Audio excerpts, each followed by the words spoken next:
नमस्कार दोस्तों, Allahabad high court के आर ओ का ये 2022 का पेपर है जो कि सुबह 9 बजे हुआ था। तो चलिए इसको शुरू करते हैं, अच्छे से इसको देखते हैं। तो इस वीडियो में अगेन हम लोग जीएस के सारे क्वेश्चंस देखने की कोशिश करेंगे, कैसा पेपर आता है जीएस का वो देखेंगे। इसके बाद एक वीडियो में अलग से सिर्फ computer, maths, reasoning, English, Hindi वो देख लेंगे हम लोग। तो स्टडी फॉर सिविल सर्विसेज के पेड इनिशिएटिव का लाभ लेके आप अपने सिलेक्शन के और करीब पहुंच सकते हैं। किसी भी एग्जाम की अगर आप तैयारी कर रहे हैं तो स्टडी फॉर सिविल सर्विसेज से इन नंबरों से जोड़ के आप कंप्लीट प्रिपरेशन कर सकते हैं। एक ही जगह पे test series, paid quiz, selection material, exclusive video classes, बहुत ही कम प्राइस में, अफोर्डेबल प्राइस में आप अच्छी तैयारी कर सकते हैं दोस्तों। तो अधिक जानकारी के लिए आप इन नंबरों से जुड़ सकते हैं। तो आज का प्रश्न शुरू होगा हमारा यहाँ से। The territory sector of Indian economy is related to. भारतीय अर्थव्यवस्था का तृतीय श्रेणी का भाग किससे संबंधित है? एग्रीकल्चर, इंडस्ट्री, इलेक्ट्रिसिटी या ट्रांसपोर्ट? तो बेहद आसान प्रश्न है। एग्रीकल्चर आपको पता है ये प्राइमरी एक्टिविटी होती है, इंडस्ट्री भी प्राइमरी है, सेकंड इलेक्ट्रिसिटी भी आपकी, इंडस्ट्री सेकेंडरी है, सॉरी माफ़ कीजिएगा, मैन्युफैक्चरिंग है। इलेक्ट्रिसिटी भी मैन्युफैक्चर होती है तो सेकेंडरी एक्टिविटी। ट्रांसपोर्ट जो है एक सर्विस सेक्टर है ना, यानी ये जो है टर्शरी एक्टिविटी है। तो ट्रांसपोर्ट जो है ये टर्शरी सेक्टर होगा। ठीक है, अगला प्रश्न देखते हैं। और अगेन फिर से मैं आपको रिमाइंड करा दूँ, ये आंसर स्टूडेंट्स ने दिए हैं, आपको ये नहीं देखने। ठीक है, ये गलत आंसर है। अगला है who signature is found on the 10th rupees currency note of India. Bharat में 10 रुपये के करेंसी नोट पर किसके हस्ताक्षर होते हैं? फिनेंस सेक्रेटरी के, फिनेंस मिनिस्टर के, गवर्नर के या गवर्नर ऑफ आरबीआई के? तो बेहद आसान प्रश्न है दोस्तों। जो आरबीआई का गवर्नर होता है 10 रुपये के नोट पे उसी का सिग्नेचर होता है। बाकी जो 1-2 रुपये के नोट होते हैं उसमें फिनेंस मिनिस्टर के साइन होते थे। ठीक है, मतलब फिनेंस मिनिस्टर कह रहा हूँ, फिनेंस सेक्रेटरी के साइन होते हैं 1 रुपये के नोट पे। ठीक है, तो 10 रुपये पे बाकी गवर्नर के ही होंगे। Which of the following language does not have classical language status? Tamil, Konkani, Telugu, Kannada, इनमें से किस भाषा को प्राचीन भाषा का दर्जा प्राप्त नहीं है? तो दोस्तों हमारे भारत में आपको पता हो कितनी क्लासिकल लैंग्वेज है। एक तो तमिल है, ठीक है, ये एक क्लासिकल लैंग्वेज है। दूसरी तेलुगु, ये भी एक क्लासिकल लैंग्वेज है। कन्नड़ भी एक क्लासिकल लैंग्वेज है। फिर आती है आपकी संस्कृत, ठीक है, चौथी नंबर पे। मलयालम 5वें नंबर पे और ओडिया। ठीक है, तो हमारी 6 क्लासिकल लैंग्वेजेस हैं, याद रखिएगा, अगेन भूलिएगा मत कौन कौन सी हैं। तमिल, तेलुगु, कन्नड़, संस्कृत, मलयालम, उड़िया। तमिल, तेलुगु, कन्नड़, संस्कृत, मलयालम, उड़िया। ठीक है, याद रखिएगा इसको। चलिए अगला, Ramakrishna Mission was founded by. Ramakrishna Mission की स्थापना किसने की थी? स्वामी विवेकानंद, ईश्वर चंद्र विद्यासागर, दयानंद सरस्वती या राजा राम मोहन राय ने? तो देखिए रामकृष्ण मिशन की स्थापना किसने करी थी? पता होगा, बहुत आसान सवाल है, स्वामी विवेकानंद। ठीक है, और दयानंद सरस्वती ने आर्य समाज की करी थी, राजा राम मोहन राय ने ब्रह्म समाज की करी थी।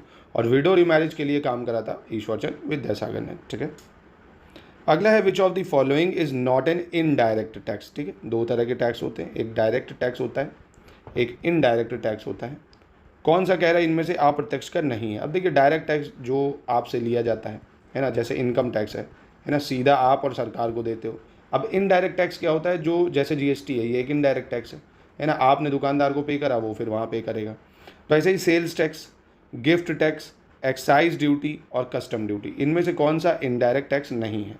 ठीक है, तो इसको बहुत आसान है। देखिए इसमें से जो आपका कौन सा excise duty, sales, gift tax या कस्टम ड्यूटी, जो आपका एक गिफ्ट टैक्स होता है ना, उपहार टैक्स, ये डायरेक्ट टैक्स होता है, इनडायरेक्ट नहीं। ठीक है, तो ये जो है डायरेक्ट टैक्स हो। बाकी कस्टम ड्यूटी भाई इनडायरेक्ट है, एक्साइज ड्यूटी इनडायरेक्ट है, सेल्स टैक्स इनडायरेक्ट है। ठीक है, तो ये सब एंटरटेनमेंट टैक्स इनडायरेक्ट होता है। ठीक है, चलिए अगला देख लेते हैं। When and in which book was the national anthem of India published. कब और किस पुस्तक में भारत का राष्ट्रगान प्रकाशित हुआ था? जनवरी 1910 बंगाल गैजेट, जनवरी 1912 तत्वबोधनी पत्रिका, मार्च 1911 आर्यवर्त पत्रिका या मार्च 1910 अभिव्यक्ति? तो बेहद आसान था, ये जनवरी 1912 में तत्वबोधिनी पत्रिका में भारत भाग्य विधाता करके पब्लिश हुआ था ये। ठीक है, तो 1912 तत्वबोधिनी पत्रिका। अगला प्रश्न, what do you mean by universal bank? विश्वव्यापी बैंक से आप क्या समझते हैं?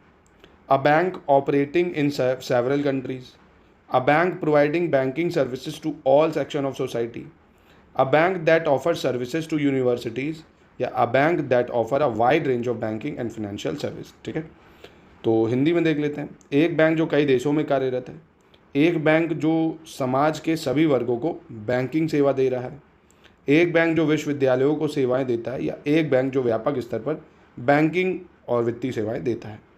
तो देखिए इसका जो आंसर था वो होना चाहिए अ bank that offer wide range of banking and financial service, है ना, तो उसको यूनिवर्सल बैंक बोलते हैं, जो वाइड वैरायटी दे फाइनेंशियल सर्विसेज की और सारी कॉमर्शियल चीज़ों की सभी, यानी बैंक जो व्यापक स्तर पर बैंकिंग और वित्तीय सेवाएं देते हैं, ठीक है, ये इसका सही आंसर होना चाहिए। Which part of Indian constitution impart economic and social justice to its citizen, ठीक है, भारतीय संविधान का कौन सा भाग अपने नागरिकों को आर्थिक और सामाजिक न्याय प्रदान करता है? डीपीएसपी, फंडामेंटल राइट, प्रियम्बल या तीनों?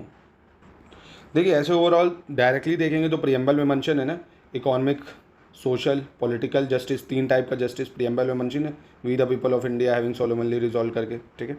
अब फंडामेंटल राइट्स जो इकोनॉमिक जस्टिस ये भी तो देता है ना कि आर्टिकल 14 कि सभी को इक्वल ट्रीट करना है, तो इस टाइप की चीज़ है। सोशल जस्टिस की भैया किसी से डिस्क्रिमिनेशन नहीं करना, आर्टिकल 15 कहता है, तो तीनों आंसर सही होने चाहिए, ठीक है। इकोनॉमिक और सोशल जस्टिस तीनों ही में इनडायरेक्टली डायरेक्टली दिए हुए हैं।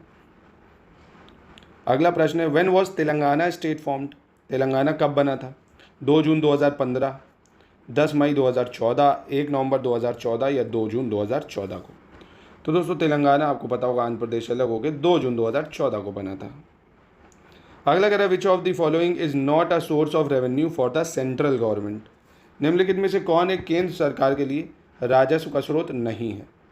Tax on stamp registration, tax on commodities, duty on customs या टैक्स रेवेन्यू ऑन इनकम? तो देखिए इसका भी आसान था, जो स्टैम्प रजिस्ट्रेशन टैक्स होता है ये स्टेट गवर्नमेंट लेती है, ठीक है, सेंट्रल गवर्नमेंट नहीं लेती है।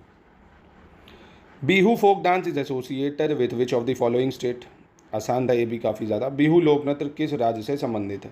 असम, उड़ीसा, वेस्ट बंगाल या त्रिपुरा? तो बहुत ही फेमस है असम का बिहू डांस, ठीक है। अगला देखते हैं विच of the following industry in India is credited with the maximum generation of employment, निम्नलिखित में से भारत में किस उद्योग को अधिकतम रोजगार सृजन का श्रेय जाता है? Cement industry, jute industry, iron and steel industry और टेक्सटाइल इंडस्ट्री? मतलब सीमेंट उद्योग, जूट उद्योग, लोहा और इस्पात उद्योग या कपड़ा उद्योग?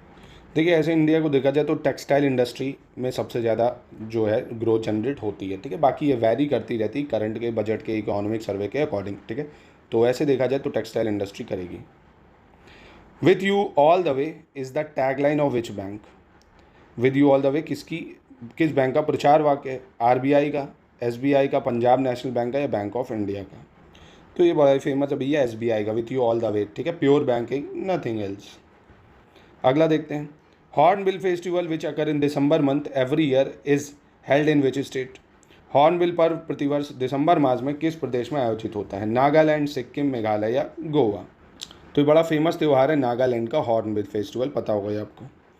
अगला है who decide the appointments and tenure of election commission of India, Bharat के निर्वाचन आयोग की नियुक्ति और उसका कार्यकाल का निर्णय कौन लेता है? कॉन्स्टिट्यूशन, प्रेसिडेंट, पार्लियामेंट या आपका प्राइम मिनिस्टर?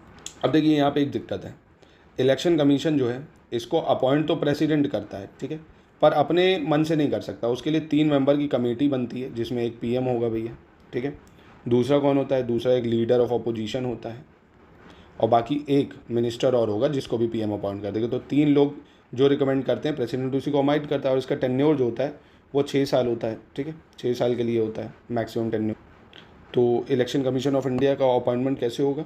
या अपॉइंटमेंट पूछ रहा है तो अपॉइंटमेंट जो होगा वो प्रेसिडेंट के द्वारा होगा, एंड टेन्योर क्या होगा? ये भी प्रेसिडेंट का ही होगा, पर प्रेसिडेंट तो हटा नहीं सकता यहाँ पे, तो यहाँ पे कन्फ्यूजन हो जाएगी, हटाया जाएगा इसको, रेजोल्यूशन पास होता है पार्लियामेंट से, तो यहाँ पार्लियामेंट होना चाहिए, समझ रहे हो, तो यहाँ पे पार्लियामेंट होना चाहिए। अगला which of the following is not a mandatory condition to be eligible for the position of president in India, कौन सा भारत के राष्ट्रपति पद के लिए अनिवार्य शर्त नहीं है? 35 वर्ष की आयु होनी चाहिए, शिक्षित होना चाहिए, लोकसभा का सदस्य बनने के योग्य होना चाहिए और भारत का नागरिक होना चाहिए। तो दोस्तों बहुत ही हैरानी की बात है, यहाँ पे दूसरा कोई एजुकेशन क्वालिफिकेशन नहीं मांगी, शुड बी एजुकेटेड, ऐसा कुछ नहीं है, ठीक है, 35 साल का हो, भारत का नागरिक हो, लोकसभा मेंबर का बनने के योग्य हो, ठीक है, बस इतना चाहिए होगा। अगला the reserve bank of India with its headquarter in Mumbai was establish in which year? 1932, 1935, 1940 या 1947? मुंबई स्थित मुख्यालय के साथ भारतीय रिजर्व बैंक की स्थापना कब हुई थी? तो आसान है, 1935 में बना था ये, ठीक है। पर यहाँ पे भी देखिए आयोग थोड़ी गलती करता है सवाल पूछने में। अब ये बना तो 1935 में था, तो तब इसका हेडक्वार्टर जो था वो कोलकाता हुआ करता था, परमानेंटली मूव हुआ था कोलकाता से हेडक्वार्टर मुंबई में 1937 में, और यहाँ पे 1937 ऑप्शन ही नहीं दिया, ठीक है। तो ये भी आप याद रख लेना अगर पूछ ले अगली बार तो। Bharatanatyam dance form has its origin in which of the following state? Kerala, Andhra Pradesh, Tamil Nadu या कर्नाटक? तो बेहद आसान प्रश्न, भरतनाट्यम तमिलनाडु का है, ठीक है। Which of the following has a pH of about 10? इनमें से किसका पीएच 10 के लगभग होगा? गैस्ट्रिक जूस का, ब्लड का, मिल्क ऑफ मैग्नीशियम का या सोडियम हाइड्रोक्साइड सोल्यूशन का? तो ये भी काफ़ी आसान है। देखिए सोडियम हाइड्रोक्साइड सोल्यूशन ये एक बेस है यानी क्षार है, और आपको पता हो 7 से कम पीएच एसिडिक होता है, 7 से बाद बेसिक होता है। बाकी ब्लड, गैस्ट्रिक जूस ये सब एसिडिक होते हैं। मिल्क ऑफ मैग्नीशिया का 10 नहीं होगा, मिल्क ऑफ मैग्नीशिया के 8 के पास होता है, ठीक है। और मिल्क ऑफ मैग्नीशिया का वैसे ज़्यादा होना चाहिए, 10 से मुझे लगता है हाँ और ज़्यादा होगा, इसलिए ये नहीं होगा। इसका तो सोडियम हाइड्रोक्साइड का 10 ही होता है, ठीक है, और इसका 10 से ज़्यादा होगा। अगला है bauxite is the ore of, बहुत आसान है, आयरन, जिंक, एल्यूमिनियम या सिल्वर? बॉक्साइड किसकी कच्ची धातु है? सिंपल सा है, एल्यूमिनियम की ओर होती है bauxite. Longest part of alimentary canal is, alimentary canal का सबसे लंबा पार्ट कौन सा होता है आहार नली का? ओइसोफेगस, स्टमक, स्मॉल इंटेस्टाइन या लार्ज इंटेस्टाइन? मतलब आमाशय, छोटी आंत, बड़ी आंत या ओइसोफेगस? तो बेहद आसान है, सबसे बड़ा जो पार्ट होता है एलिमेंट्री कैनाल का वो स्मॉल इंटेस्टाइन या छोटी आंत होती है, ठीक है। अगला, what is the approximate percentage of CO2 in the atmosphere? हमारे वायुमंडल में CO2 लगभग कितने प्रतिशत है? 0.03, 0.3, 1 या 2.3? तो देखिए ये भी वेरी करता है, कई जगह आपको 0.04 दिखाएगा, कई जगह आपको 0.03 दिखाएगा, है ना, तो ये वेरी करता रहता है। 0.03 है, ठीक है। अगला देख लेते हैं, एंटीबॉडीज़ आर फॉर्म्ड इन, प्रतिकाएँ कहाँ बनती हैं? प्लेटलेट्स, RBC, लिम्फोसाइट्स या आपका इसाइनोफिलियस? कहाँ पे बनती हैं एंटीबॉडीज़? देखिए एंटीबॉडीज़ जो भी होती है वो दो बी टाइप के सेल्स होते हैं, बी सेल्स होते हैं ना, जैसे वाइट ब्लड सेल्स होते हैं जिनको लिम्फोसाइट्स बोलते हैं, वहाँ पे बनती है एंटीबॉडीज़, WBC, ठीक है। तो यहाँ C होना चाहिए आंसर। अगला है, hardening of arteries due to deposition of cholesterol is called, cholesterol के जमा होने के कारण धमनियों में कठोरता होने को क्या कहते हैं? स्टेनोसिस, रेनेट्स या आर्टियो कोलेसिस या थ्रोम्बोसिस? तो इसका बेहद आसान टर्म है, आर्टियोस्क्लेरोसिस बोला जाता है जब आर्टरीज में बहुत ज़्यादा कोलेस्ट्रॉल हो जाता है, ठीक है। क्या बोलते हैं? आर्टियोस्क्लेरोसिस। अगला, human heat consist of how many chambers, sorry माफ़ कीजिएगा, human heart consist how many chambers? मानव हृदय में कितने कक्ष होते हैं? 4, 3, 2 या 1? तो बेहद आसान प्रश्न है, 4 चैम्बर होते हैं ह्यूमन हार्ट में, 2 वेंट्रिकल्स होते हैं और 2 आपकी आर्टरीज होती हैं, ठीक है। मतलब 2 आर्टरी या 2 वेंट्रिकल, ठीक है। मतलब लेफ्ट आर्ट्रियम होता है आपका, ऐसे ही राइट आर्ट्रियम होता है, और लोअर चैम्बर में आपके क्या होता है? Left ventricle, right ventricle, 4 chamber होते हैं। चलिए अगला देखते हैं, the deficiency of which of these vitamin leads to scurvy, किस विटामिन की कमी के कारण स्कर्वी हो जाता है? थायमीन, एस्कॉर्बिक एसिड, राइबोफेलिन या पायरोडोनिन? देखिए पहले तो इसका आंसर होगा एस्कॉर्बिक एसिड, यानी विटामिन C की कमी से आपको अगर पता हो तो क्या हो जाता है? स्कर्वी रोग हो जाता है। और वहीं पे पायरोडिनिन की बात करें, पायरोडिनिन ये विटामिन B6 में होता है, ठीक है। और आपका राइबोफ्लेविन ये विटामिन B2 होता है, और थायमाइन विटामिन B1 होता है, ये भी याद रखना, इनके नाम भी आपसे पूछ सकता है। अगला देखते हैं, प्लास्टर ऑफ पेरिस, इसका फॉर्मूला सिंपल सा बताना आपको, calcium sulphate hemihydrate, calcium sulphate dihydrate, calcium hydroxide या कैल्शियम क्लोराइड? तो बेहद आसान है, देखिए कैल्शियम सल्फेट हेमीहाइड्रेट बोला जाता है प्लास्टर ऑफ पेरिस को, यानी CaSO4, हेमी मतलब हाफ हाइड्रेट, हाफ H2O, ठीक है। ये फॉर्मूला होता है प्लास्टर ऑफ पेरिस का, ठीक है। और वही अगर कैल्शियम सल्फेट डाईहाइड्रेट की बात कर लें तो वो जिप्सम होता है, CaSO4.2H2O, ये कैल्शियम सल्फेट डाईहाइड्रेट जिप्सम को कहते हैं। और वहीं calcium hydroxide CaOH whole twice या लाइम वाटर भी इसको कहा जाता है, ठीक है। कैल्शियम क्लोराइड CaCl2 पता ही होगा आपको। चलिए अगला देखते हैं, mirage are form due to, mirage किसकी वजह से बनता है? Depression, diffraction, total internal reflection या डॉपलर इफेक्ट? मतलब प्रकीर्णन, विवर्तन, पूर्ण आंतरिक परावर्तन या डॉपलर प्रभाव? तो साइंस में बचपन में पढ़ा होगा, रेगिस्तान में दूर दूर देखो तो पानी नजर आता है ना, अभी कभी भी धूप में लू में भी चलोगे, कार चलाओगे तो दिखेगा दूर रोड पे पानी पड़ा, बट एक्चुअल में ऐसा नहीं होता है ना, तो ये सब दिखता है दूर से, इसको टोटल इंटरनल रिफ्लेक्शन कहते हैं, ठीक है, या पूर्ण आंतरिक परावर्तन कहते हैं। अगला है, silver chloride turn grey in sunlight, this is due to formation of, सूर्य के प्रकाश में सिल्वर आयोडाइड सफ़ेद से धुमेला हो जाता है, ये क्या बनने से होता है? Silver metal, silver oxide, silver nitrate या सिल्वर हाइड्रोक्साइड। तो बहुत आसान है, देखिए जब सिल्वर क्लोराइड जो होती है वो सनलाइट में एक्सपोज की जाती है तो सिल्वर ऑक्साइड की वजह से, फॉर्मेशन की वजह से वो क्या हो जाती है, ग्रे हो जाती है। नहीं, चांदी देखते होगे भाई, सफ़ेद होती चांदी, फिर बाद में वो ग्रे ग्रे पड़ने लगती, गंदी गंदी हो जाती है, वो सिल्वर ऑक्साइड की वजह से होता है। एलपीजी में क्या होता है भैया? LPG contains methane, ethane, butane या हेक्सेन। तो लड्डू सवाल है, बच्चे बच्चे को पता होता है, एलपीजी में ब्यूटेन होता है। अगला, आर्कियो ऑप्टेरिक्स किन के बीच संयोजी कड़ी है? Archaeopteryx is a connecting link between reptiles and mammals, amphibian and reptile, reptile and birds, birds and mammals. तो बेहद आसान है दोस्तों, आर्कियोपेट्रिक्स का मतलब ही होता है जो सरीसृप और पक्षी के बीच का लिंक होता है, यानी रेप्टाइल और बर्ड्स के बीच में जो लिंक होता है उसको बोलते हैं आर्कियोपेट्रिक्स। ठीक है, रेप्टाइल और बर्ड्स के बीच में। अगला है काला आजार इज कॉज्ड बाय, काला आजार किसके कारण होता है? पैरामीशियम, अमीबा, प्लाज्मोडियम या लिस्मानिया। ये मैंने इससे पहले वाला पेपर भी जो आपको कराया था उसमें भी ये सवाल पूछा गया था, रिपीट हुआ था। तो ये भी आसान था दोस्तों, काला आजार लिस्मानिया की वजह से होता है, जो कि एक प्रोटोजोआ होता है। ठीक है, मतलब प्रोटोजोअन विच कॉजेस काला आजार, लिस्मानिया, याद रखिएगा। अगला, some reliable indicators of pollutions are, प्रदूषण के कुछ विश्वसनीय संकेतक कौन है? फर्न्स एंड काइकस या साइकस बोलते हैं, लाइकेन एंड मॉसेस, एल्गी या लिवरवॉर्ट्स, नीम ट्री या आइकॉर्निया। तो बहुत आसान है दोस्तों, लाइकेंस और मॉसेस जो होते हैं ये प्रदूषण के इंडिकेटर होते हैं। कारण है, लाइकेंस जो होते हैं, मॉसेस जो होते हैं, अगर वायु थोड़ी सी भी पॉल्यूटेड हुई तो ये पेड़ जो थोड़े छोटे छोटे छोटे पत्थरों पे पौधे टाइप के बनते हैं, ये डेड होने लगते हैं, ख़त्म होने लगते हैं। इसलिए पता चल जाता है कि वहाँ का इन्वायरमेंट ख़राब है। जहाँ पे बहुत क्लीन इन्वायरमेंट होता है वहीं पे ग्रो करते हैं। तो अच्छे इंडिकेटर हैं पॉल्यूशन के। Which is most reactive metal? Sodium, calcium, potassium, magnesium. निम्नलिखित में से सबसे अधिक अभिक्रियाशील कौन है भाई? तो बचपन में रटाया गया होगा आपको, या मैं फिर से रिकॉल कर देता हूँ। केदार, नाथ का, माली, आलू ज़रा फीके से पकाता है ना। यानी ऐसे अगर आप डाउन द ग्रुप चलोगे तो रिएक्टिविटी जो होगी वो कम होती जाएगी। क्या होती जाएगी? कम। मतलब सबसे ज़्यादा रिएक्टिव पोटेशियम होगा, उसके बाद सोडियम, फिर उससे कम कैल्शियम, मैग्नीशियम, एल्युमिनियम। तो ये रिएक्टिविटी जो है कम होती जाएगी। तो ये ट्रिक थी जो स्कूल में मैंने याद करी थी, केदारनाथ का माली आलू ज़रा फीके से पकाता है ना। तो सबसे ज़्यादा यहाँ पे रिएक्टिव कौन है भाई? देखो, सोडियम, कैल्शियम, पोटेशियम, मैग्नीशियम में। तो ऑब्वियसली यहाँ पे देखो कौन दिख रहा है आपको? पोटेशियम दिख रहा है ना, के। तो सबसे ज़्यादा रिएक्टिव पोटेशियम होगा, ठीक है, ना कि सोडियम। और अगर पोटेशियम ऑप्शन में ना होता तो सोडियम कर देते हैं। चलिए, a periscope is use to view, periscope का उपयोग क्या देखने के लिए करा जाता है? Object above sea level, object under sea, distant object in space या रैपिडली मूविंग ऑब्जेक्ट। पेरिस्कोप का उपयोग क्या देखने के लिए करते हैं? समुद्र सतह के ऊपर की वस्तुएं, समुद्र सतह के नीचे की वस्तुएं, अंतरिक्ष में दूरस्थ वस्तुएं या तीव्र गतिमान वस्तुएं।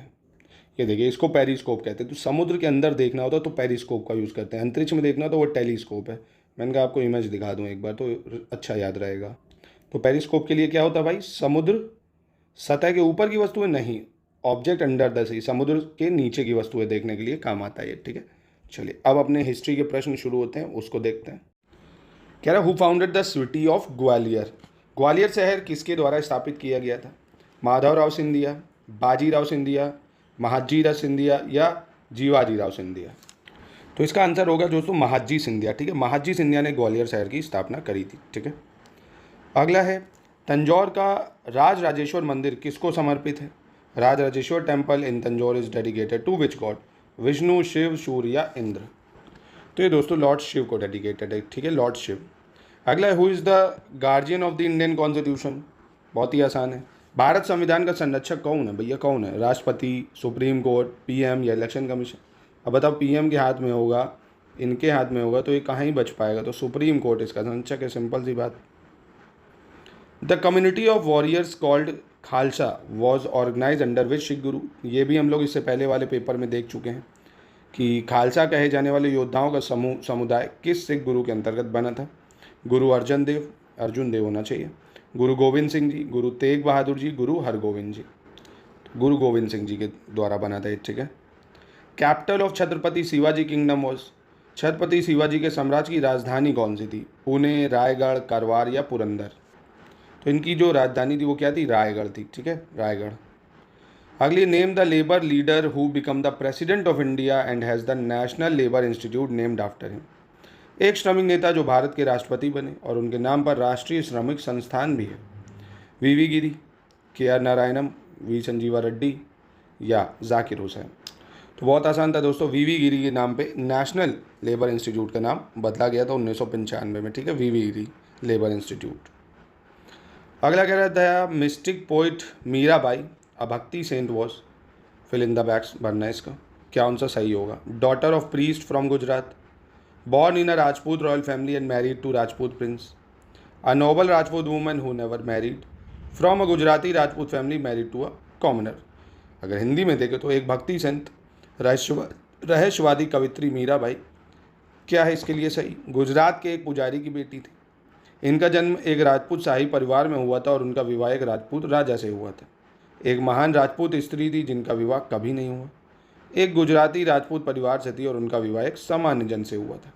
तो दोस्तों अगर आपको पता हो, जो इनकी इच्छा के विरुद्ध इनकी शादी जो है राजा, जो भोज राजा थे उनसे कर दी गई थी, जो मेवाड़ के प्रिंस थे 1516 में, है ना। तो ये बात तो ठीक है, यानी इनका जन्म राजपूत शाही परिवार और इनका विवाह एक राजपूत राजा से हुआ था, ये वाली बात ठीक है। अगला देखते हैं, who propounded the concept of संपूर्ण क्रांति। संपूर्ण क्रांति की कल्पना किसने प्रतिपादित की थी। बाल गंगाधर तिलक, जयप्रकाश नारायण, राम मनोहर लोहिया या लाला लाजपत राय। संपूर्ण क्रांति या टोटल रेवोल्यूशन, ये नारा था जयप्रकाश नारायण का। ठीक है। अगला, which of the following was not built during Akbar reign. निम्नलिखित में से किसका निर्माण अकबर के शासनकाल में नहीं हुआ था। आगरा का किला, फतेहपुर सिकरी, जामा मस्जिद दिल्ली या बुलंद दरवाज़ा। तो बहुत आसान था दोस्तों, जामा मस्जिद दिल्ली की जो है ये शाहजहां ने बनवाई थी, बाकी आगरा फोर्ट, फतेहपुर सिकरी, बुलंद दरवाज़ा ये सब अकबर ने बनवाया था। ठीक है, शाहजहां ने बनवाया था दिल्ली की Jama Masjid. Name the famous blind poet from Agra who sang the glory of Krishna. Agra के उस प्रसिद्ध नेत्रहीन कवि का नाम बताइए जिसने कृष्ण वैभव की गाथा गाई थी। सूरदास, तुलसीदास, चैतन्य या रामानुजन। तो बहुत ही आसान था, सूरदास जी। ठीक है। In which year Din Ilahi was introduce as a new religion by Akbar. Akbar ने कब एक नए धर्म दीन इलाही की स्थापना करी थी। 1581, 1576, 1572 या 1569। तो देखिए इसका आंसर 1581 से 82 होना चाहिए, तो क्लोज आंसर यही होना चाहिए। ठीक है। अगला, who of the following Indian mathematician made a significant contribution in the field of algebra. निम्नलिखित में से किस भारतीय गणितज्ञ ने बीज गणित के क्षेत्र में महत्वपूर्ण योगदान दिया था। ब्रह्मगुप्त, भास्कर, लल्ला या आर्यभट्ट। दोस्तों बहुत ही प्रसिद्ध ब्रह्मगुप्त जो है ये बहुत ही फेमस थे अलजबरा के फील्ड में डेवलपमेंट के लिए। चीज़ 668 AD के आसपास की बात है, 668 AD। अगला है, which illustrious ruler of the Deccan was a contemporary of Babur. Babur के समकालीन कौन दक्कन का प्रसिद्ध शासक था। हरिहर वन, बूका वन, कृष्णदेवराया या देवराया टू। तो देखिए बाबर का जो टाइम पीरियड था वो 1526 से 1530 था, है ना। अब इसी टाइम में दूसरा रूलर कौन था बाबर के ही टाइम में, तो कृष्णदेवराया जो थे, कृष्णदेवराया 1509 से 1529 तक में थे, है ना। तो ये इसी के टाइम पीरियड में थे, कृष्णदेवराया हो जाएगा सही आंसर। अगला है, largest number of gold coin were issue in which of the following period. Kushanas, Gupta, Maurya या हिंद यवन। निम्नलिखित में से किस काल में सबसे अधिक संख्या में सोने के सिक्के जारी किए गए थे। देखिए ये श्रेय जो जाता है largest number of gold coin produce करने का, ये तो कुशानास को जाता है। ठीक है। और गुप्ताज ने भी गोल्ड कॉइन करे थे, काफ़ी मात्रा में करे थे। ठीक है, सिल्वर के भी करे थे, कॉपर के नहीं करे थे, पर कुशानास को इसका श्रेय जाता है कि जो फर्स्ट किंग थे ये लोग जिन्होंने लार्ज मात्रा में गोल्ड कॉइन इशू करे थे, कुशानास ने। चलिए भारतीय नेशनल मूवमेंट यानी इंडियन नेशनल मूवमेंट के सवाल देखते हैं। कह रहे हैं, which among the following event took place immediately before the massacre of Jallianwala Bagh. तो जलियांवाला बाग के पहले कौन सा इनमें से हत्याकांड हुआ। जलियांवाला बाग हत्याकांड के पहले कौन सी घटना हुई थी आपको बतानी है। Partition of Bengal, Ilbert bill, Rowlatt act या मॉर्ले मिंटो रिफॉर्म। देखिए बहुत ही आसान है, रॉलेट एक्ट आया था जब 1919 में, उसको ही लेके जलियांवाला बाग हत्याकांड हुआ था। रॉलेट एक्ट अब ये समझिए मार्च में आया था 1919 में, और जलियांवाला बाग आपको पता होगा अप्रैल 1919 में हो गया था, है ना, बैसाखी वाले दिन। तो ये हुआ था। बाकी पार्टीशन ऑफ बंगाल तो 1905 में हुआ था। इल्बर्ट बिल बहुत ही पुराना 1883। मॉर्लो मिंटो रिफॉर्म 1909 में आया था ये। ठीक है, चलिए। A prominent part in the swadeshi movement was played by. स्वदेशी आंदोलन में किसने मुख्य भूमिका निभाई थी। Students of Bengal, peasants, shopkeeper या इंडियन ऑफिशियल। बंगाल के छात्र, किसान, दुकानदार या भारतीय अधिकारी। तो वहाँ के देखिए स्टूडेंट जो थे बंगाल के, उन्होंने बहुत ज़्यादा पार्टिसिपेट इसमें करा बढ़ चढ़ के, तो उसके कारण ये काफ़ी ज़्यादा प्रचलित हुआ। अरबिंदो घोष, बिपिन चंद्र, बाल गंगाधर तिलक, इन सब ने इस आंदोलन को और ज़्यादा प्रचलित करा। अगला है, हाँ तो आंसर ए हो गया। अगला है, who was the author of book 1857 in India, mutiny और war of independence? Maulana Azad, S B Chaudhary, S N Sen या A T Embree? 1857 in India, mutiny और वॉर ऑफ इंडिपेंडेंस, हिंदी में भी यही बोलेंगे। कौन सा आंसर सही होगा? तो यहाँ पे दोस्तों ये प्रश्न थोड़ा गड़बड़ लग रहा है। यहाँ पे फर्स्ट वॉर ऑफ इंडिपेंडेंस करके वी डी सावरकर यानी विनायक दामोदर सावरकर की बुक थी ये, वो थी, क्योंकि ऐसी तो कोई बुक थी नहीं, तो ये थोड़ा गड़बड़ है। अगला है, Poona pact of 1932 was related to? 1932 का पूना समझौता किससे संबंधित था? किसान वर्ग से, लेबर, महिला या डिप्रेस क्लास? तो पता होगा दोस्तों, बहुत ही आसान है। पूना पैक्ट साइन हुआ था गांधी जी और अम्बेडकर जी के बीच में, डिप्रेस क्लास के रिजर्वेशन के लिए। अगला है, who suggested Hindi in Devanagari script to be a national language of India? Devanagari लिपि में हिंदी को भारत की राष्ट्रीय भाषा बनाने की सलाह किसने दी थी?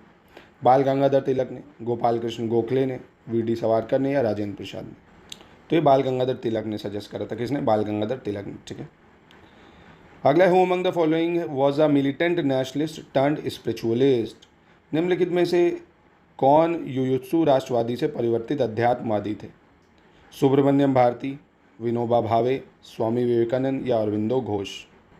देखिए अरबिंदो घोष जो थे पहले ये एक्सट्रीमिस्ट थे, अलीपुर कंस्पायरेसी वगैरह में, अलीपुर बॉम्बिंग केस वगैरह में थे, बाद में ये स्पिरिचुअलिस्ट बन गए थे, अरबिंदो आश्रम ये सब बनाने लगे, तो ये आंसर सही हो जाएगा।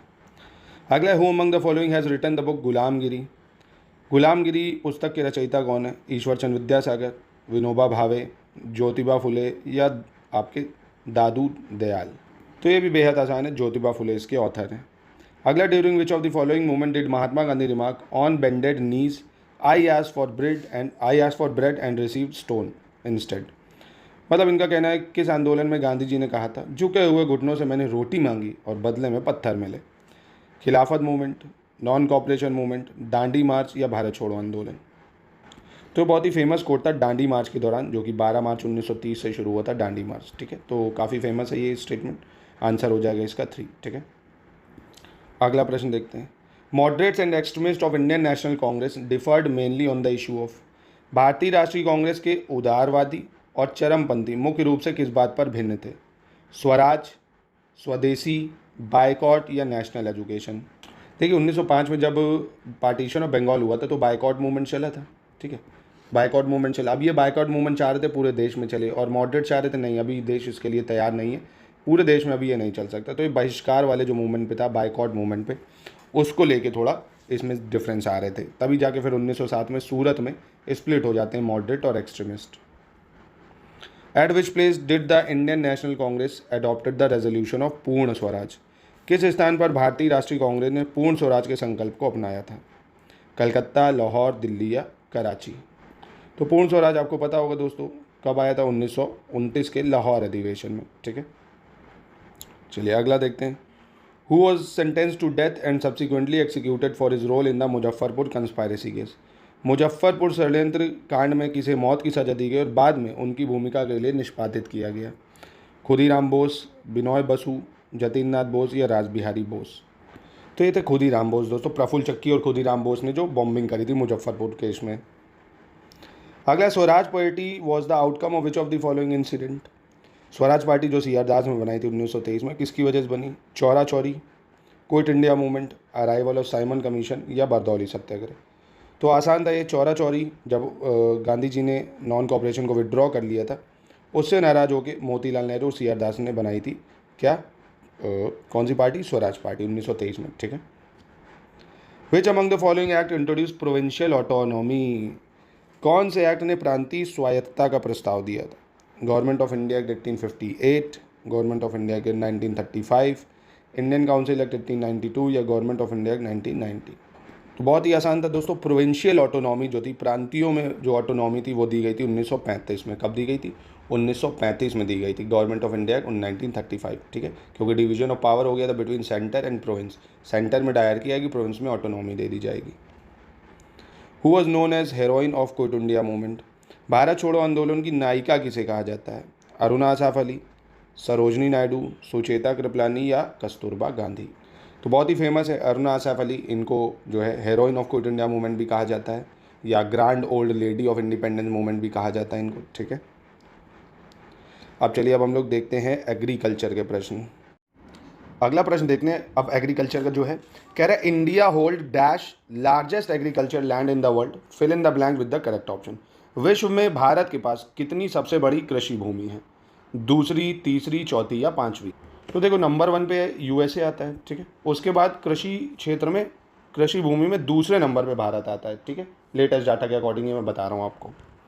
अगला है which of these crop does not require nitrogen fertiliser. निम्नलिखित में से किस फसल को नाइट्रोजन उर्वरक की आवश्यकता नहीं होती है? ओट, राइस, सोयाबीन या मेज। देखिए जो लेग्यूम क्रॉप होती है ना, उनको नाइट्रोजन फर्टिलाइजर की ज़रूरत नहीं होती है, जैसे सोयाबीन, ये लेग्यूम क्रॉप है, ठीक है। अगला देखते हैं, which city of India has 10 cotton mills and is called Manchester of north India.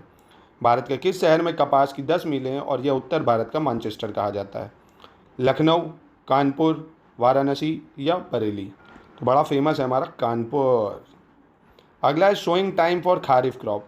Kharif फसल बोने का समय क्या है? ठीक है, अप्रैल से मई, जून से जुलाई, नवंबर से दिसंबर या अक्टूबर से नवंबर। तो बहुत आसान है। खारिफ क्रॉप को अगर आपको पता हो दोस्तों, तो जब मानसून आता है ना, तो वही मंथ ऑफ जून के आसपास बोते हैं और अक्टूबर के आसपास काट लेते हैं, ठीक है। और जैसे एग्जांपल के तौर पे राइस ले लो, मेज़ ले लो, ग्राउंडनट ले लो, ये सब। अगला, which country has largest market for cut flower. किस देश में कटे हुए पुष्पों का सबसे बड़ा बाजार है? यूएसए, जर्मनी, इंग्लैंड या जापान? तो दोस्तों ये जर्मनी होगा। प्रेजेंटली देखोगे आप तो नीदरलैंड मिलेगा यहाँ पे, ठीक है। यूरोप के कई देशों में कट फ्लावर की सबसे ज़्यादा प्रोडक्शन होता है। The casual agent of late blight of potato which caused Irish famine in the year 1845।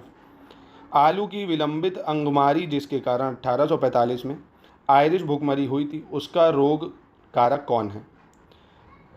नाम, ये ऑप्शन है आपके, प्लाज्मोपोरा विटिकोला, हेलिमेंथोरोपोरस ओरिजा, फाइटोफोथोरा इन्फेस्टिस या हेमिलिया वेस्टर फ्रिकाला। नाम इनके ऐसे हैं, चामुंडा देवी हैं जैसे। तो इसका सही आंसर हो जाएगा आपका फाइटोफोथोरा इन्फेस्टेंसिस, ठीक है। फाइटोफोथोरा इन्फेस्टेंसिस, नाम थोड़ा अजीब है, थोड़ा याद रखना। Disguise unemployment is prominently found in. प्रछन्न बेरोजगारी प्रमुख रूप से कहाँ दिखती है? अर्बन एरियाज़ में, रूरल एरियाज़ में, ऑर्गेनाइज सेक्टर या प्राइवेट सेक्टर में? देखिए डिस्गाइज होती है जैसे एक ही खेती है, ठीक है, अब उसमें पूरा खानदान लगा हुआ है, ज़रूरत है 2 की, लगे 10 लोग हैं, तो इसको बोलते हैं डिस्गाइज अनएम्प्लॉयमेंट, जो कि रूरल एरियाज़ में होती है। अगला, which of the following is not an aquatic weed. निम्नलिखित में से कौन एक जलीय खरपतवार नहीं है? Eichhornia crassipes, Argemone mexicana, Nymphaea alba, Azolla pinnata. कौन सा सही होगा? तो यहाँ पे दोस्तों जो निम्फिया अल्बा, ये एक एक्वेटिक वीड नहीं, एक्वेटिक प्लांट है, ठीक है, निम्फिया अल्बा। अगला, नेशनल मिल्क डे कब मनाते हैं? 16 सितंबर, 26 नवंबर, 5 जून या 21 मार्च? तो ये हम मनाते हैं 26 नवंबर को। नेशनल मिल्क डे कब मनाते हैं? 26 नवंबर। इसी दिन कॉन्स्टिट्यूशन डे भी मनाया जाता है भैया, क्योंकि 26 नवंबर को कॉन्स्टिट्यूशन अडॉप्ट करा था हमने। अगला, name the structured change in chromosome where a DNA segment gets oriented in reverse order. गुणसूत्र में संरचनात्मक परिवर्तन जहां एक डीएनए खंड उल्टे क्रम में अभिव्यंसित हो जाता है, क्या कहलाता है? डिलीशन, डुप्लीकेशन, ट्रांसलोकेशन या इन्वर्जन? तो देखो रिवर्स हो रहा है ना, तो इसको इन्वर्जन बोला जाता है, ठीक है, इन्वर्जन। अगला देखते हैं, which mineral element is involve in open and closing of stomata. रंध्रों के खुलने और बंद होने में कौन सा खनिज तत्व शामिल है? पोटेशियम, फॉस्फोरस, नाइट्रोजन या जिंक? तो इसके लिए होता है पोटेशियम। क्या होता है दोस्तों? पोटेशियम इंपॉर्टेंट रोल प्ले करता है क्लोजिंग स्टोमेटा और ओपनिंग स्टोमेटा। अगला है, the green revolution did not lead to increase in production of which of the following crops in India? Rice, wheat, maize और बार्ले। तो बेहद आसान था दोस्तों। हरित क्रांति में कौन सी फसल उत्पादन बढ़ोतरी नहीं हुई थी? तो चावल है, गेहूं है, जौ, इन सब में हुई थी, मक्का में नहीं हुई थी, ठीक है, मेज में नहीं हुई थी। अगला है, an infectious proteinaceous particle which has no nucleic acid is. एक संक्रामक प्रोटीन के एकल कण जिसमें न्यूक्लिक अम्ल नहीं होता है, क्या कहलाता है? प्रायोन, वायरॉन, वायरस या विरसॉइड? तो इसको बहुत ही आसान है, इसको क्या बोलते हैं? प्रियॉन बोला जाता है, ठीक है, इसको क्या बोलते हैं? प्रियॉन बोलते हैं। एन एप्पल फ्रूट इज सेब का फल क्या है भैया? ड्रूप, कैप्सूल, बेरी या पोम? दोस्तों अगले प्रश्न में पूछ रहे हैं एन एप्पल फ्रूट इज सेब फल क्या है? अस्थिल, संपुट, सरस या पोम? देखिए यहाँ पे सेब जो है ये बेरी तो है नहीं, कैप्सूल, ड्रूप, पोम, तो इनमें से पोम है, मतलब जो फ्लैशी पार्ट होता है ना, जब आप चबाते हो सेब को तो फ्लैश होता है उसमें, मतलब एक क्या बोलते हैं उसको, गूदा टाइप, ठीक है, तो पोम कहलाता है। चलिए अगला प्रश्न देखते हैं अब पॉपुलेशन से related. Name the Himalayan blue ship found in the high mountains of Ladakh. Ladakh के ऊंचे पर्वतों पर पाई जाने वाली हिमालयी नीली भेड़ों का नाम क्या होता है? भराल, उरियल, गोरल या सिराऊ? तो इसको भराल बोलते हैं, ठीक है, इसको याद रखना, लद्दाख के ऊंचे पर्वतों पर जो पाई जाती हैं इसको भराल बोलते हैं। अगला है name the national park globally famous for it's snow leopard. मतलब ऐसा राष्ट्रीय उद्यान जो हिम तेंदुओं के लिए प्रसिद्ध है। Dachigam national park, Jammu Kashmir. Binsar wildlife sanctuary, Uttarakhand. Nanda Devi national park, Uttarakhand. या हेमिस नेशनल पार्क, लद्दाख? तो बहुत ही आसान था ये भी दोस्तों। तो ये है दोस्तों हेमिस नेशनल पार्क, ठीक है। बाकी ऐसे गंगोत्री नेशनल पार्क भी है, कंचनजंगा भी है, ठीक है, क्योंकि जो ठंडी जगह पे है वहाँ पे ये स्नो लियोपर्ड आपको देखने को मिलेंगे, ठीक है। अगला है which two rivers are being linked to provide water to drought prone Bundelkhand region, ठीक है। बुंदेलखंड सूखे क्षेत्र में जल देने के लिए कौन सी दो नदियों को जोड़ा जा रहा है? केन बेतवा, केन चंबल, सरयू बेतवा या यमुना घग्गर? तो ये जोड़ा जा रहा है केन बेतवा लिंक प्रोजेक्ट, सुना होगा, जो बुंदेलखंड यानी एमपी और यूपी के जिलों को पानी देने का काम करेगा। अगला प्रश्न है स्वच्छ भारत और clean India mission was initiated to eliminate open defecation, it was launch on 2 October. Swachh Bharat mission को खुले में शौच को समाप्त करने के लिए चलाया गया था 2 अक्टूबर। कब? तो भैया मोदी जी की सरकार जब आई थी तो कहते थे ना कि भारत को शौचालय के लिए इतने साल इंतजार करना पड़ा, 2014 में। Which state has the lowest female literacy rate? Bihar, Haryana, Chhattisgarh या झारखंड? तो वन एंड ओनली बिहार ही होगा, ठीक है, ये आसान था सवाल। कीथम लेक इज इन सुर सरोवर bird sanctuary is a natural habitat of. सुर सरोवर पक्षी अभ्यारण्य में कीथम झील किसका प्राकृतिक आवास है? Sarus crane and spotted eagle, great Indian bustard, Indian peafowl and hornbill या green pigeon and grey jungle fowl? Hindi में कहें तो सारस क्रेन और चित्तीदार गिद्ध, ग्रेट इंडियन बस्टर्ड, भारतीय मोर और हॉर्नबिल, हरा कबूतर और धूसर जंगल मुर्गी। तो ये सारस क्रेन और चित्तीदार गिद्ध का है, ठीक है, यानी पहला ऑप्शन इसका सही होना चाहिए था। अगला है life on earth is protected from UV rays by. अब यूवी विकिरण के पृथ्वी प्रभाव से पृथ्वी पर जीवन किसके द्वारा सुरक्षित है? बेहद आसान प्रश्न है ये।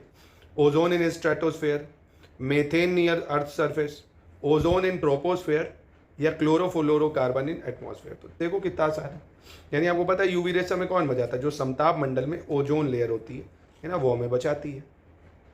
अगला है which is the least populated state as per census 2011?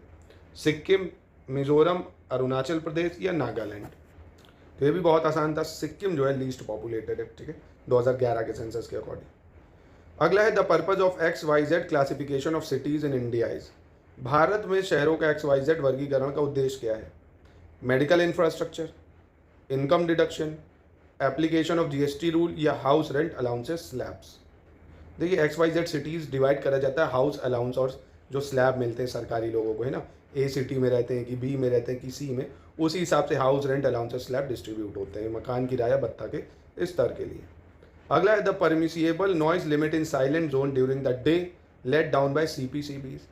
एक शांत क्षेत्र में CPCB द्वारा निर्धारित अनुमत ध्वनि की सीमा कितनी होती है? 50 डेसिबल, 60 डेसिबल, 70 या 80 डेसिबल? तो बेहद आसान है दोस्तों, दिन में होती है ये 50 डेसिबल और रात की अगर बात करें तो 40 डेसिबल होती है, ठीक है। मतलब किसी भी शांत क्षेत्र में CPCB द्वारा जो ध्वनि की सीमा है दिन में 50 डेसिबल है, रात में 40 डेसिबल है। Air quality index in India does not take into account. Bharat में वायु गुणवत्ता सूचकांक किसके बारे में विचार नहीं करता है? PM10, कार्बन मोनोऑक्साइड, लेड या कार्बन डाइऑक्साइड?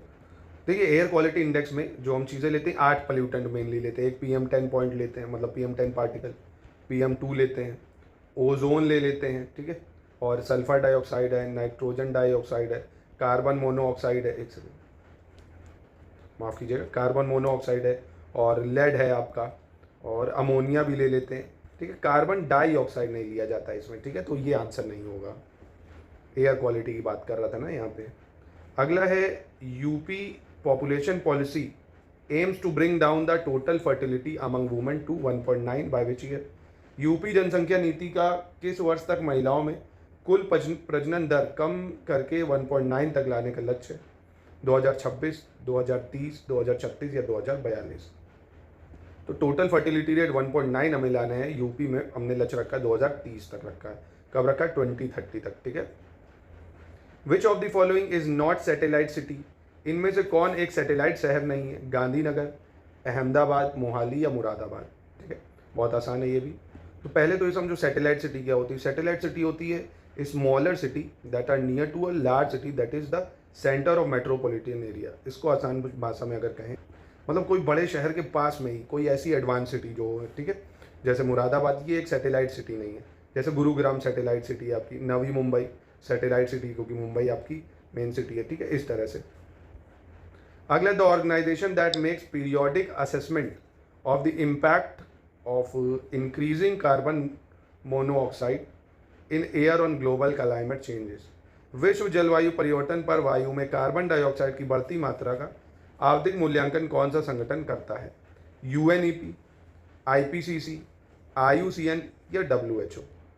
तो दोस्तों इसका बहुत आसान आंसर था inter governmental panel on climate change, ठीक है। मतलब ये मेजर बॉडी होती है जो देखती है एयर वगैरह में CO2 की मात्रा, इन सब का पीरियोडिक मूल्यांकन करती है, ठीक है। चलिए अब ज्योग्राफी के प्रश्न देख लेते हैं। Which river originate from the western flank of Amarkantak plateau? Amarkantak पठार के पश्चिमी किनारे से कौन सी नदी निकलती है? दामोदर, तापी, नर्मदा या सोन? तो बेहद आसान था ये, नर्मदा निकलती है अमरकंटक प्लेट्यू से। कौन सी नदी निकलती है? नर्मदा नदी, क्योंकि तापी तो बैतूल डिस्ट्रिक्ट से निकलती है, सतपुड़ा रेंज से निकलेगी बैतूल डिस्ट्रिक्ट से, और अपना ये दामोदर ये छोटा नागपुर प्लेट्यू से निकल आती है, और सोन भी अमरकंटक से निकलती है पर वेस्टर्न फ्लैंक से नहीं निकलती है, ठीक है, सेंट्रल से निकलती है।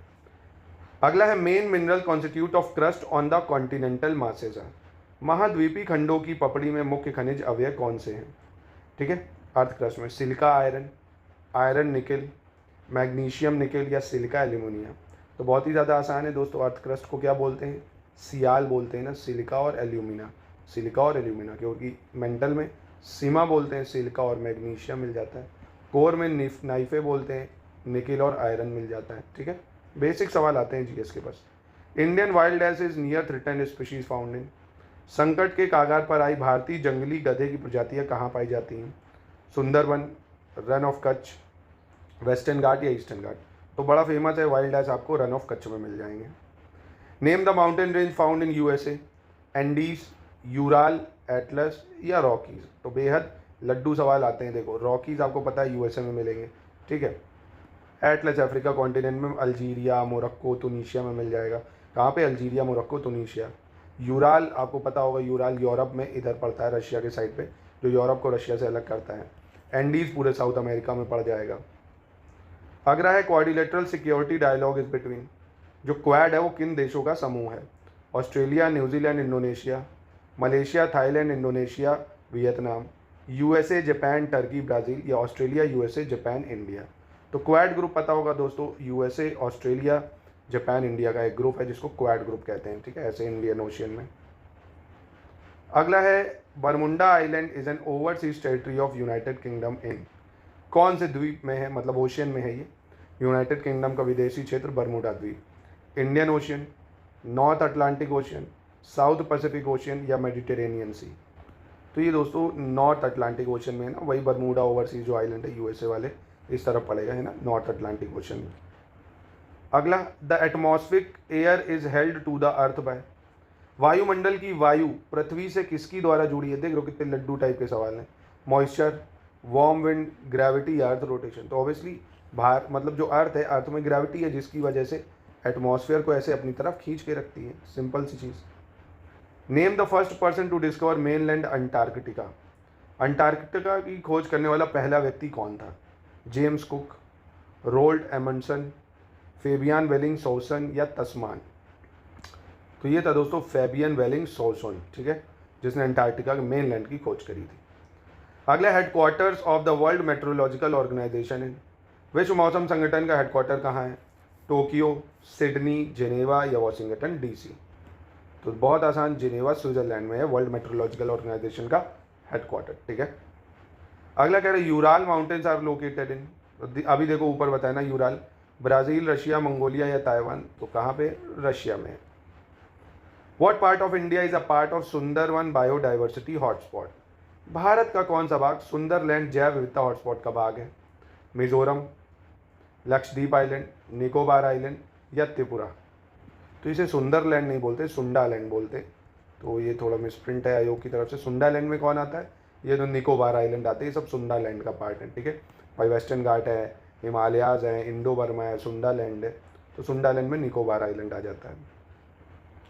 In which part of the Himalaya is the famous tourist spot Shimla located, तो शिमला जो है कौन से हिमालयाज के पार्ट में है? Great Himalaya, lesser Himalaya, lower Himalaya या आउटर हिमालयाज? तो दोस्तों आपने पढ़ा होगा ट्रांस हिमालय है ना, जिसमें काराकोरम, लद्दाख जास्कर आता है जो उधर साइड, फिर ग्रेट हिमालय आता है, फिर मिडिल हिमालय आता है, फिर आपका लेसर हिमालय आ जाता है ना। तो ये जो आपका पड़ता है हिमाचल, ये आपका आउटर हिमालयाज में पड़ जाएगा, है ना, शिमला जो है, क्योंकि फुट हिल्स है यहाँ पे, ठीक है। तो ये कहाँ पे पड़ जाएगा? आपका आउटर हिमालय में, माफ़ कीजिएगा लेसर हिमालय में, सॉरी, जो शिवालिक रेंज पड़ती है ना, लेसर हिमालयाज होना चाहिए। अगला कैपिटल ऑफ यूक्रेन इज, तो बहुत बताओ आसान, न्यूज़ में था भाई, तो कीव था, ठीक है। अगला है हम्बन टोटा पोर्ट इज लोकेटेड, कितना देखो सिंपल सवाल है, ये भी न्यूज़ में बना हुआ था। हम्बन टोटा पोर्ट कहाँ है? श्रीलंका में है भैया, चाइना ने एक्वायर कर लिया था जिसको। अब ये करंट अफेयर्स के सवाल है जिनका कोई रेलेवेंस नहीं है। देखो क्या पूछता है, नोबेल प्राइज़ कौन जीता फिजिक्स में, फिर क्या पूछ रहा है, फिर ई पंचायत पुरस्कार। तो उस साल के बस 6 से 8 महीने करंट अफेयर्स आप करोगे तो वो इनफ होंगे। अब यूपी जी के देखते हैं। Dudhwa national park stretch over an area of, Dudhwa राष्ट्रीय उद्यान कितने वर्ग किलोमीटर में फैला हुआ है? दुधवा नेशनल पार्क जो कि उत्तर प्रदेश के लखीमपुर खीरी में है। तो ये दोस्तों बहुत आसान था, 490 स्क्वायर किलोमीटर में फैला हुआ है। Taj Mahal become a UNESCO world heritage site in the year, Taj Mahal UNESCO विश्व धरोहर स्थल किस वर्ष बना? 1981, 1982, 1983 या 1984? तो ये भी बहुत आसान था, 1983 में बना था जब भारत वर्ल्ड कप जीता था, ऐसे याद रख लो।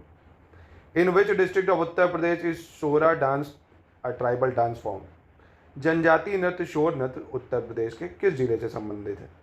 गोरखपुर, ललितपुर, प्रयागराज या वाराणसी? तो बड़ा फेमस है उत्तर प्रदेश के ललितपुर में शोरा डांस फॉर्म, ठीक है। अगला है what was the name given to Uttar Pradesh during the British rule, अब देखो ये भी बहुत ज़्यादा आसान है। यूनाइटेड प्रोविंस ऑफ आग्रावत, kingdom of Banaras and Tehri Garhwal, united province of Allahabad या अवध प्रदेश? तो इसका नाम दिया था united province of Agra and Awadh, जो कि बाद में यूनाइटेड प्रोविंस बना और उसके बाद में 1950 में उत्तर प्रदेश बन जाएगा, ठीक है। Where was the foundation of news print project laid in September 1989, सितंबर 1989 में न्यूज़ प्रिंट प्रोजेक्ट की स्थापना कहाँ पर हुई थी? वाराणसी, मुरादाबाद, लखनऊ या प्रयागराज? तो ये हुई थी मुरादाबाद में, ठीक है। कहाँ पे? Moradabad. The city of Firozabad is famous for it's, Firozabad शहर किसके लिए प्रसिद्ध है? सेरेमिक्स, एबोनी वर्क, बैंगल्स या वुड वर्क, मतलब मिट्टी के पात्र, आवनूस का काम, चूड़ियाँ या आपका लकड़ी काम? तो फिरोजाबाद की चूड़ियाँ सुनी होगी आपने, बैंगल सुने होंगे, बहुत ज़्यादा फिरोजाबाद फेमस है चूड़ियों के काम के लिए। Which commercial town of Uttar Pradesh is famous for its brass ware and is popularly known the brass city of country? Meerut, Saharanpur, Mirzapur या मुरादाबाद? तो बहुत ही फेमस है मुरादाबाद, किसके लिए? मुरादाबाद फेमस है आपकी यही सब जो ब्रास यूटेंसिल्स हैं, ब्रास के बर्तन हैं, इन सब के लिए। मिर्ज़ापुर कालीन भैया, कालीन के लिए फेमस है। सहारनपुर पेपर इंडस्ट्री और सिगरेट वगैरह। मेरठ आपकी स्पोर्ट्स गुड्स। अगला प्रश्न कह रहा है बनारस हिंदू यूनिवर्सिटी कब इस्टेब्लिश की गई थी? 1875, 1916, 1921 या 1930? ये भी बहुत आसान है, BHU की स्थापना 1916 में हुई थी। अगला है स्टेट बर्ड ऑफ उत्तर प्रदेश, बताइए, इससे भी लड्डू सवाल कुछ होगा। पिकॉक, मोनाल, सारस क्रेन या पिजन? तो स्टेट बर्ड जो है उत्तर प्रदेश का वो है सारस क्रेन। क्या है? सारस क्रेन, 12 सिंगा स्टेट एनिमल। अगला कह रहा है the programme linking self help group of rural poor with the banking system was launch as a pilot project in which year? ग्रामीण गरीब के स्वयं सहायता समूह को बैंकों से जोड़ने की योजना को प्रायोगिक परियोजना के रूप में किस वर्ष आरंभ किया गया था? 1990, 1992, 1998 या 1999? तो इसको 1992-93 में लॉन्च करा गया था दोस्तों, सेल्फ हेल्प ग्रुप और बैंक लिंकेज प्रोग्राम को।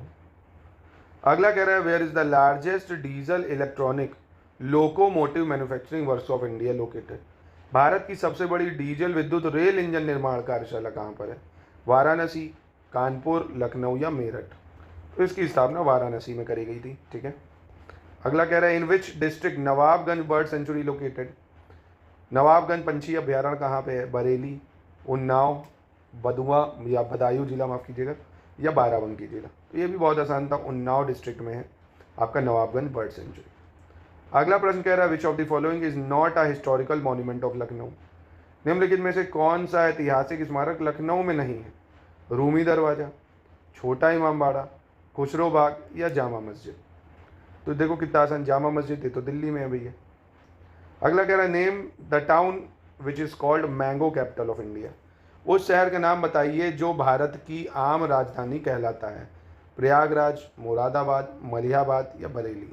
तो भैया मलिहाबादी आम खाए होंगे आपने, मलिहाबाद को मैंगो कैपिटल बोला जाता है। ठीक है, तो बहुत ही आसान था, सी हो गया। तो ये था पूरा जीएस का कंप्लीट पेपर दोस्तों। देख रहे हो कितना लेवल बस आपने एनालिसिस कर लिया होगा अब तक कंप्लीट आर ओ को प्रीवियस ईयर पेपर देख के कि जीएस का क्या लड्डू लेवल है। तो जितना मटेरियल दिया जाएगा बस आपको उतना बेसिक से मल्टीपल टाइम रिवाइज कर लेना है और लगातार आपको टाइपिंग की प्रैक्टिस करते रहना है। आराम से ये पेपर आप निकाल ले जाओगे।